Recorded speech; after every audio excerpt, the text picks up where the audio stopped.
Hey guys, as it turns out, this nice video camera I've been borrowing is going to Mexico, and I'm not, so I have to kind of very quickly wrap things up. It's sooner than I wanted to, but we've already come so far, we're already right on the edge of the cusp that I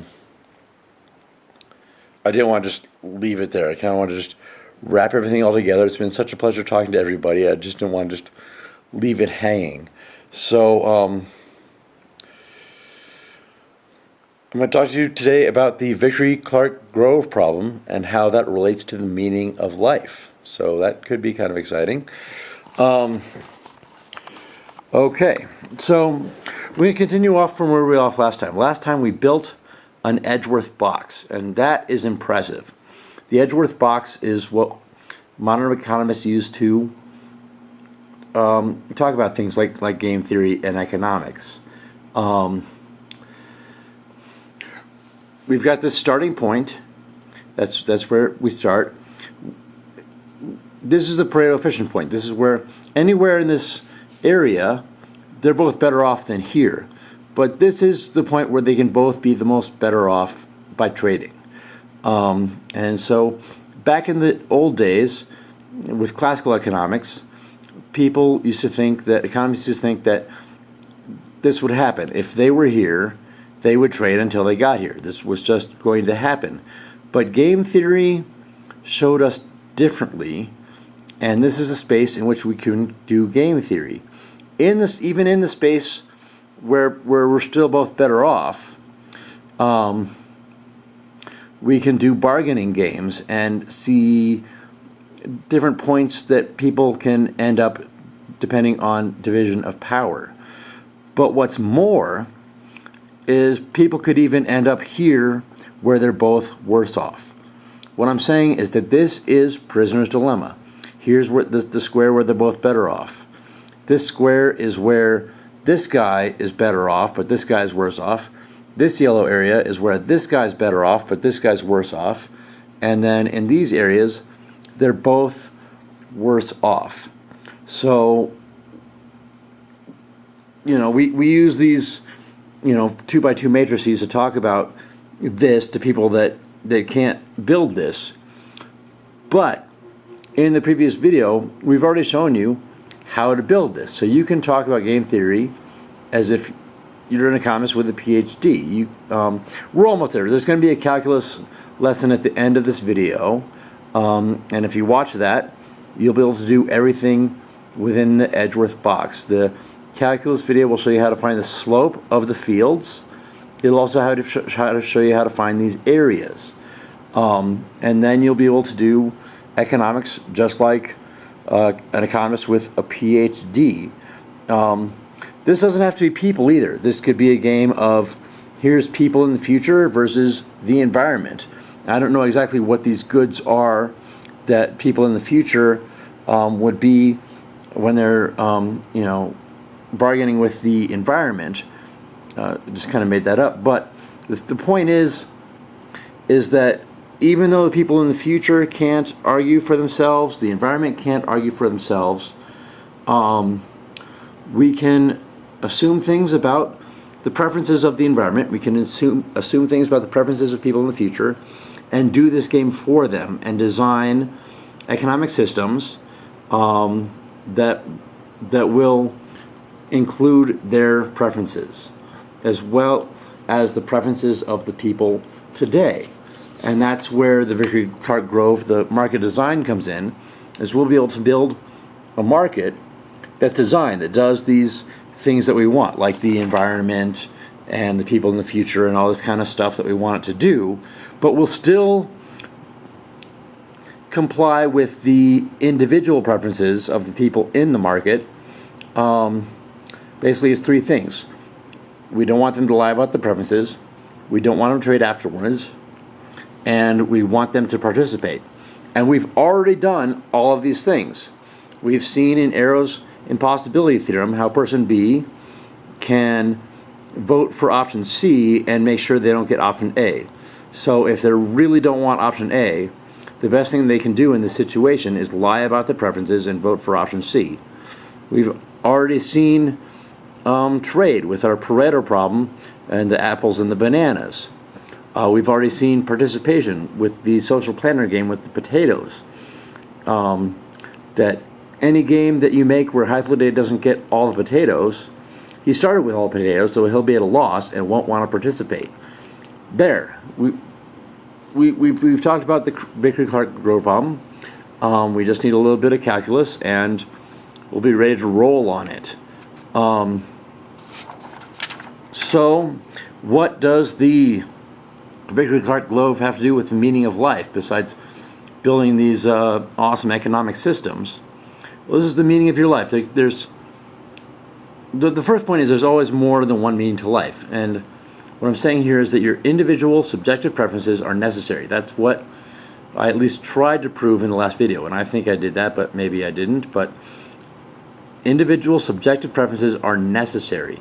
An example of this is, what if there was just one meaning to life?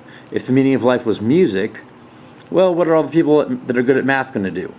If the meaning of life was math, then what are the people that are all going to be good at music going to do?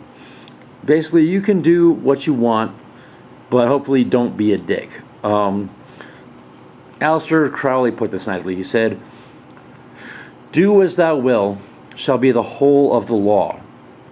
Love is the will, love is the law." I don't know. It's heuristic. Don't be a dick rule is right because it feels right. But it's tricky, right? Anyways, I think that helping others is self-rewarding. And if you feel you've got no meaning in your life, you've got nothing else to do, I've given you the skills almost to do the Vickrey-Clark-Grove problem. So there's one thing, at least one thing that your life can be about. And you can choose to have it be about something else. But here is one thing that you can mess around with just for fun, just to create meaning in your life. This is going to boil down to matrix. So I'm not talking about eigenvalues. I'm talking about the movie, the red pill and the blue pill.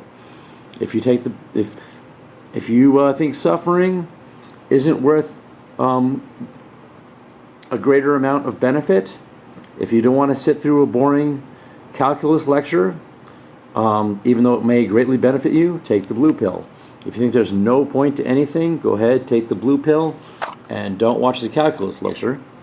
But if you think, you know, you might be able to find some obvious answer to this problem and make everyone better off, take the red pill, because knowing how to do models will help you solve problems in your own life. And again, we'll be able to argue with any economist on the level that they're talking about, even if they have a PhD. We'll be able to use their framework and argue with them on the same level. But taking the red pill or the blue pill is your subjective choice. It's up to you whether you want to shut off this video or look at some boring ass calculus. Now what we're going to do here is make calculus easy. Calculus is a pain in the ass, but we're just going to do it on the square root of x. To do it, we're going to have to write the square root of x as x to the 1/2. I'm not going to explain how it's the same thing. You just have to take it on faith or look it up. There's weird rules of exponents, such as the way, but square root of x is x to the 1/2. We're going to have to know that. Square root of x looks like this. We've talked about it before as the utility function. It gets the steepness of the curve gets less and less as it goes up. And what we're trying to do is find the slope of this curve, which is going to change as x changes. So we're looking for a function. This will be the function we find. Now the function is going to look a particular way. Here, as it gets closer and closer to 0, it gets more and more steep. In fact, it gets close to infinitely steep. And then as it goes here, it flattens out and gets closer and closer to 0. So we're looking for some function that describes the slope of this function that near 0 is infinite, and as it gets more and more, it gets closer to 0. Notice how this one's upward sloping, but the derivative of it, the slope of it, is downward sloping. And since this is a utility function, the derivative of it takes it into a per unit type of thing. So this is happiness, total happiness you get for the number of units. This relates to a per unit thing. So what we've just done is built the demand curve, because at any particular level of happiness, there's some willingness to pay for that happiness, is the theory. So to find a slope on a line, it's going to be rise over run. The run, it goes over this far, it rises this much. The ratio of that is going to be the slope of this line. But curves are a bit different. To find the slope of this curve, at one point, right, we could find kind of an average slope going on a line, but there's still going to be a little bit more curviness to it for any given line coming across it.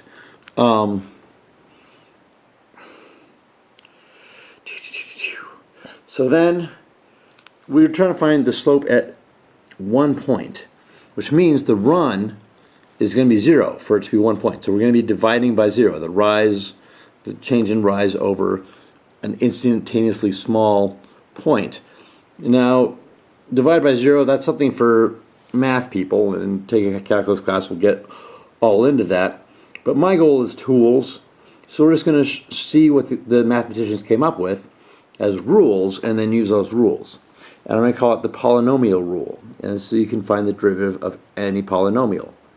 So it's going to look confusing, but multipliers are going to remain. So if the function is being multiplied by 3, the derivative will be being multiplied by 3. Numbers disappear. If there's like a plus 2 at the end of the function, that'll just go away because that plus 2 isn't changing as x changes.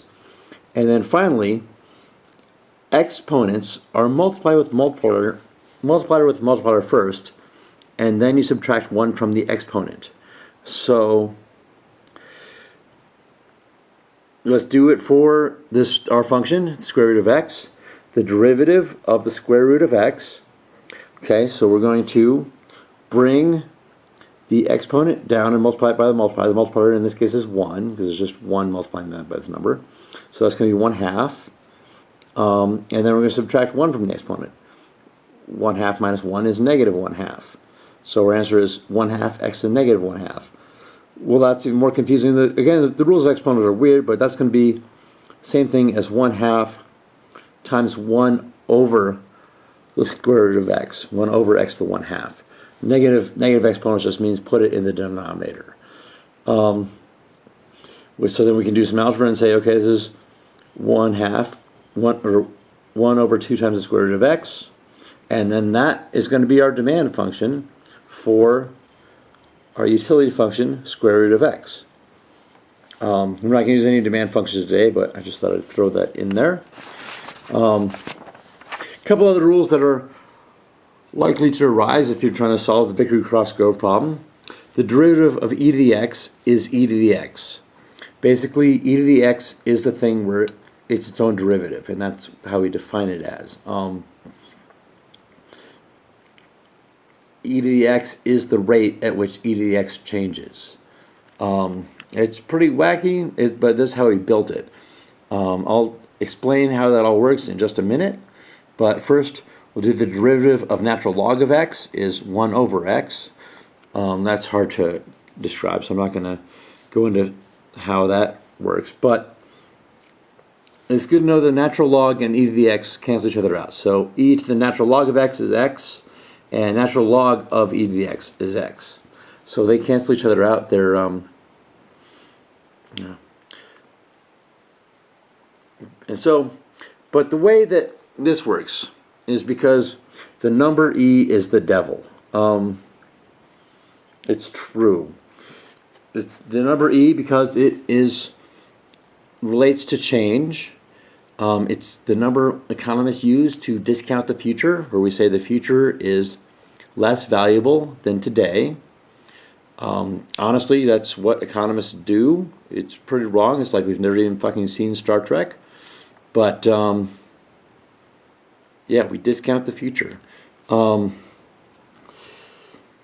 If you don't believe me, E is the devil, look at this. E to the pi I equals -1. I'm telling you, E is the devil.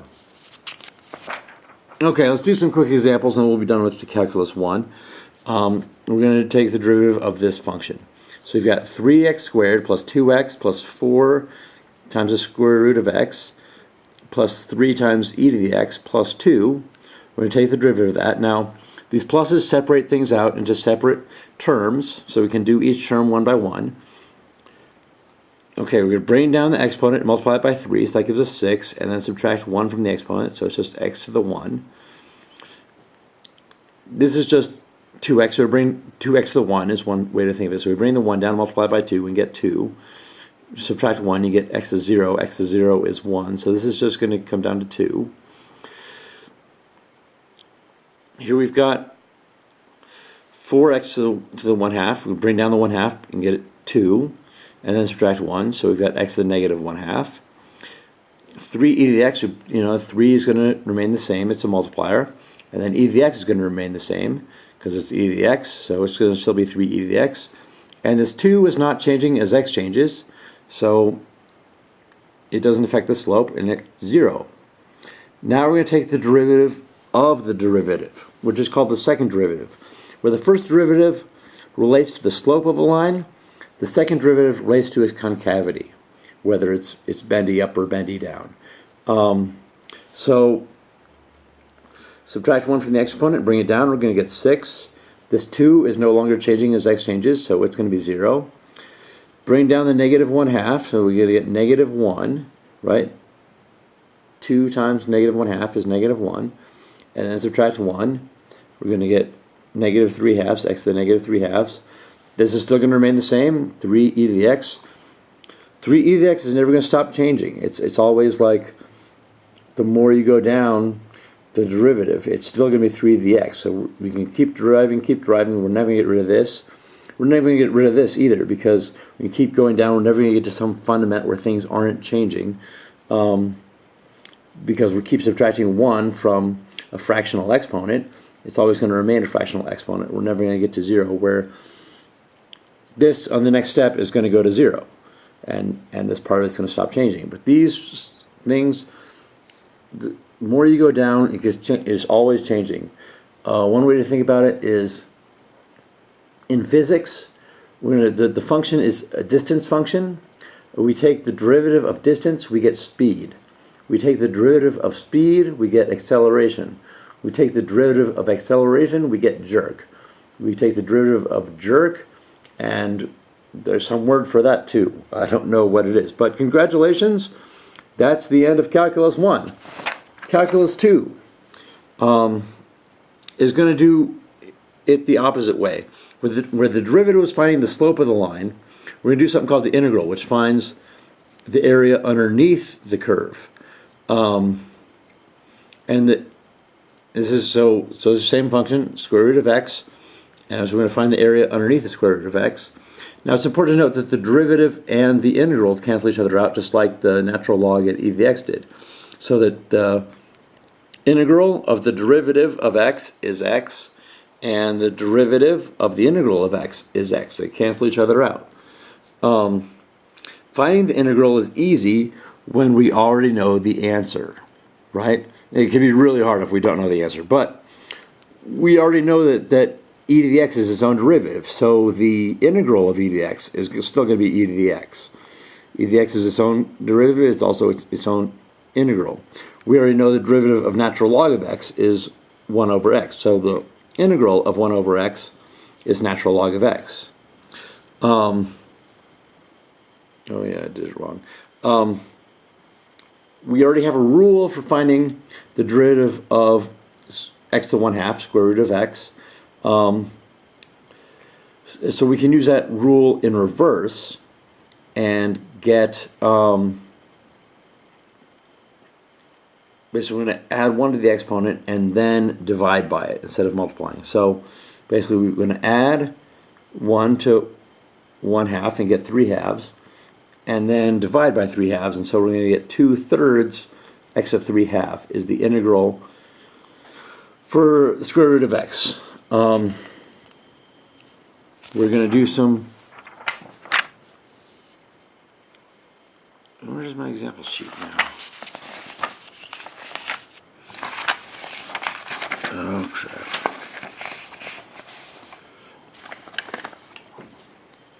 Oh, it's over here. Sorry about that. Okay, we're going to do a quick example. I'm still doing with square root of x.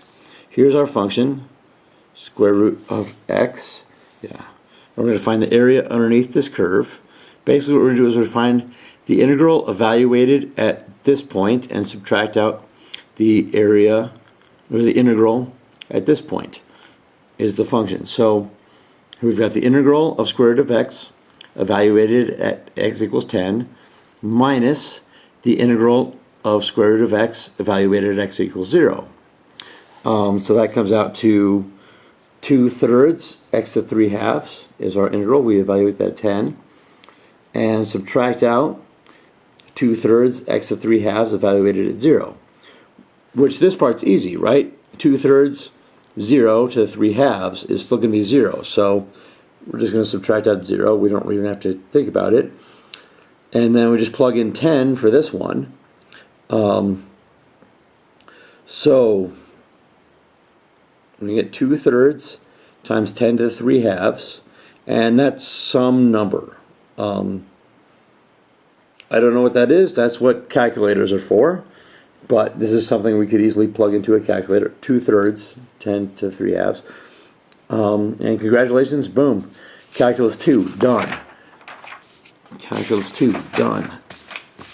Christ. So now we're going to go on to Calculus 3, which is going to do multivariate calculus. We're going to do the same thing with fields. But it's a lot, Calculus 3 is easier than Calculus 1 and 2 because we've already done all the wacky stuff. So here's our example function that we're going to do because we're going to need x's and y's. So I'm going to say we're doing square root of x plus square root of y plus square root of x times square root of y. So the way to do it is just do it with partial derivatives. We're going to find out how x is changing first and then find out how y is changing first. And when we do that, we're going to hold the other variable as just a number. So, I know this is boring. I know this is boring. So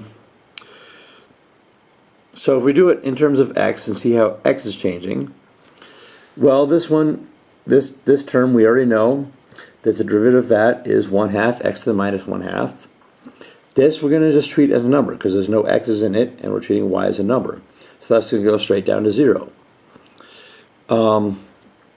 This one, we're treating y as a number and it's multiplying x, so it's just going to come down and remain the same, right? This is just like if this was being multiplied by 3. We'd bring it down and have this being multiplied by 3. And then multiply by the derivative of x, which we already know is 1/2 x to the negative 1/2. So to find a partial derivative, all you have to do is treat one of these variables as if it was a number, as if it was 3, as if it was 5, as if it was 1. And just keep it the same. So again, we're going to do it now in terms of y. There's no y's in this, so we're going to treat this as a number. And so it'll go straight to 0 with our polynomial rule from Calculus 1. This we already know, it's 1/2 y to the negative 1/2. This one, we're going to treat x just as if it's the number 3 and just bring it down as it's being multiplied by 3. So here's x to the 1/2 times, we already know it's 1/2 y to the negative 1/2. So there's our partial derivatives. And then we're just going to put them in a vector because it's called a gradient vector because the derivative of function is a function, but now we're doing the derivative of a field. So this is going to be a field. So we put it into a vector, like what I talked about in the other videos. Here we've got our derivative in terms of x in the first part of the vector, and the derivative in terms of y in the second part of the vector. Now, I'm not exactly sure what that looks like, but it's just a 2D field. It's just 2 dimensions. And so we can use a graphic calculator and find out what that looks like. Just plug it in, because I mean, I don't know what this field looks like, right? I mean, it's just a bunch of craziness. But you have the skills to do crazy math now. Done. So you are awesome. Congratulations. Done with calculus. Calculus 1, 2, and 3. Bam. I mean, it's a simplified version of calculus for sure, but you now have all the tools you need to solve the Vickrey-Clark-Grove, if that's possible. Debate economics with economists as if you had a PhD, and rock on. So if you believed everything I've told you, you will do some homework just because you want to. First, we're going to do the social planner problem again, but instead of just having numbers here, we're going to have it be 1 times the square root of the number of potatoes, so that they get less happy the more potatoes you give them. So I have to be 1 times the square root of the number of potatoes. Emendum is 0 times the square root of potatoes. Logic rolls of dice is 2 times the square root of potatoes they get. And inventive harvest depends on how you want to treat that. Do you want to treat that as 3, or do you want to treat that as 1 because of the frivolity of his greed? I don't care. Times square root of x. And then the other homework is to, if you really want to get crazy and you're like, this is the best, doing economics, doing all this math is the coolest thing ever, build yourself an Edgeworth box with utility function of the first person being 3 times the square root of x plus y times the square root of y, or 2 times the square root of y. And then the utility function of the second person is 2 times the square root of x times the square root of y. And try and build one of these out of that. Use the same numbers where the number of x in the system is 10 and the number of y in the system is 6. If you can do that, color me impressed. If you can even take that and then find the areas and of all these different regions, then I'll be incredibly impressed. You've done a shit ton of math.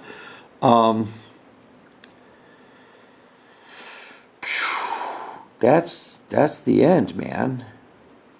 God, it's been great talking to you guys. I hope you've gotten at least something out of all this. I won't have a video camera, but I'm happy to answer any questions you have, or if you want to debate with me on some of these ideas, I'll be happy to do that. Or if you want to just tell me why I'm wrong, feel free to do that too. I think you guys are all really smart, including the people that aren't Emendum or Hythloday or Logic Rolls of Dice and just happened to cross this video. You guys are smart enough too now to be able to do all of it. I've given you the tools that you need, and you've got the brain that you need. So go ahead. Make life better for everybody. Do it.